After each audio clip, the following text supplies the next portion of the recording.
all the way back during the Hour of Joy, we can actually see that Huggy Wuggy had 14 of them. But then the question becomes, why? Well, if we go back to chapter, we can actually see that the prototype's arms are quite bony, because if you see on his forearm, you can see the two bones here, which are named after two different birds called the fibula and the tibula. But I actually wanted to talk more about Huggy Wuggy because of how blue he is, which might actually have a correlation to do with the fact that Poppy's dress is green. Because if you remember back in the chapter 4 Discord call when the prototype threatens to kick Poppy from the server, I remember back in the day when the prototype was actually Elliot Ludwig because one of my past theories. But here's the short version. Back in chapter 3 when Catnap eats the prototype, we can actually see that his spine became quite bony, as I mentioned earlier, by the tibula and the fibula. So then this makes me also wonder about a side theory, if whether or not Playtime Co. was a toy company. Because if you think about it, when you sell a lot of toys, you get to be known as a toy company. But the thing is, the toys are actually kind of evil now that I'm thinking about it, because when Huggy kills us in chapter 1, then I'm wondering, well, that could be because since you know that one time that he did that one thing. So now that I've proved that Mommy Longlegs doesn't have fingers, we need to go over why Huggy Wuggy is so blue and what this has to do with Poppy's dress being red, as I said earlier with her dress being yellow. Well, if we look at her hair, it's possible that someone dunked her in a tub full of Kool-Aid, probably Hot Aid, and then it dripped down to her knees, and she doesn't own a laundry machine. But if we think about all of the tapes put together, would that make a full movie? Because if so,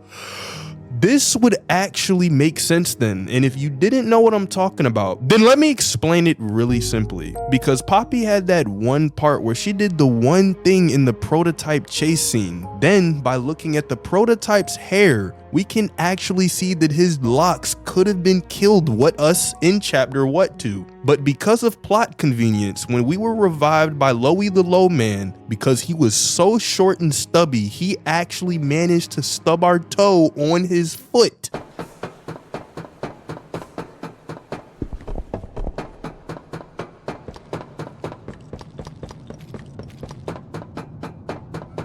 And you might be wondering, why is this? Well, if you remember back to the Hour of Joy when the experiments were still being experimented on, then you can look over to the one side of where the prototype had his fake wigs. But that reminds me of that one time where the prototype started spitting so many bars that Poppy was willing to go back into her case again, just so she could listen to his mixtape. Alright, but let me get back on track, because these side theories are a little crazy, and I think I'm gonna save that for a future live stream. Anyway, the main point is that if we want to focus on why Huggy is so blue, then we really have to Bluetooth pair it in connection with why Missy Kissy was so pink. And the reason I think that both of these are true is because if you look at their feathers, they're actually quite close in aerodynamics, which resembles the dodo bird back in 1974, which coincidentally is the same exact year that Harley Sawyer graduated 13th grade. However,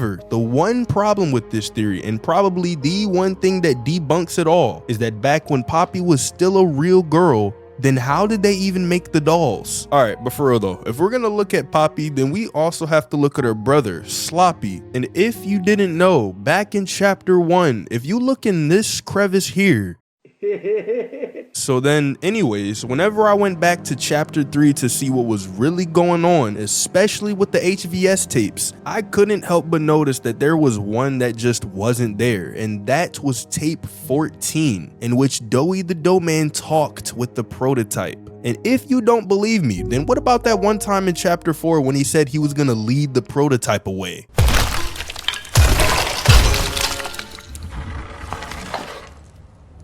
It wasn't to lead him away from Safe Haven, no, but rather to lead him straight to Taco Bell, where they could talk out their differences with some Doritos Locos Tacos. Because although you may think that the prototype is super powerful, a ella le gustan los Doritos. Por ejemplo, si miras a Poppy, she's a direct copy of the Wendy's logo, which just further proves my point. Or if you look at Kissy's head and change the hue just a bit, what do you see? Exactly, the Illuminati upside down, which just further proves my point that every single chapter that we've played so far has been a reference to the secret societies that are governing all of the different toys, with the prototype being Bill Gates himself. Because if you think about it, no, like think, Mark, with the prototype being half cyborg and is my mic half human? Did it just speak? Then what operating system does he use? Well, it can't be a Mac because he clearly caught a virus. So then we have to assume that he's running either on Windows XP or Windows Vista, as we know that those came back out in 2035. So in theory, if this were to happen, then it probably would.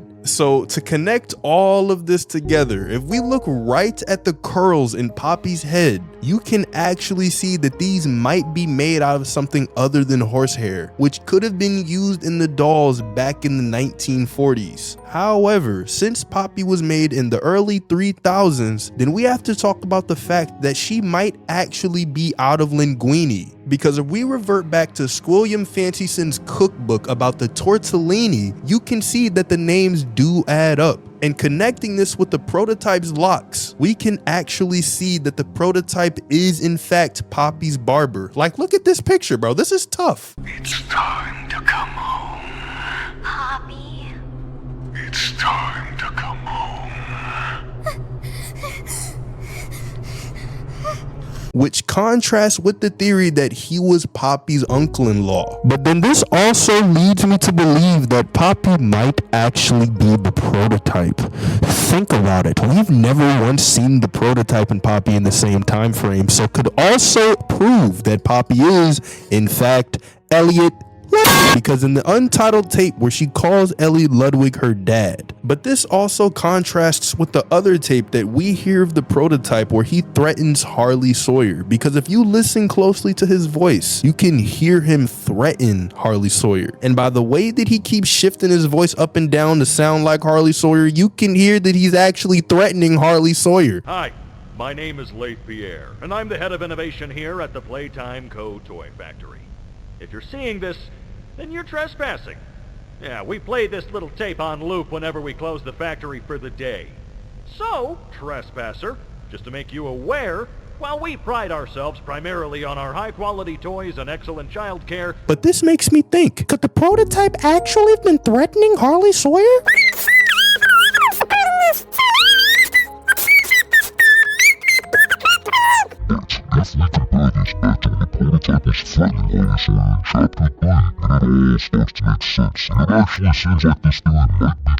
But what does that guy think? Let me know. Thanks for listening. Follow and tap on this video right here.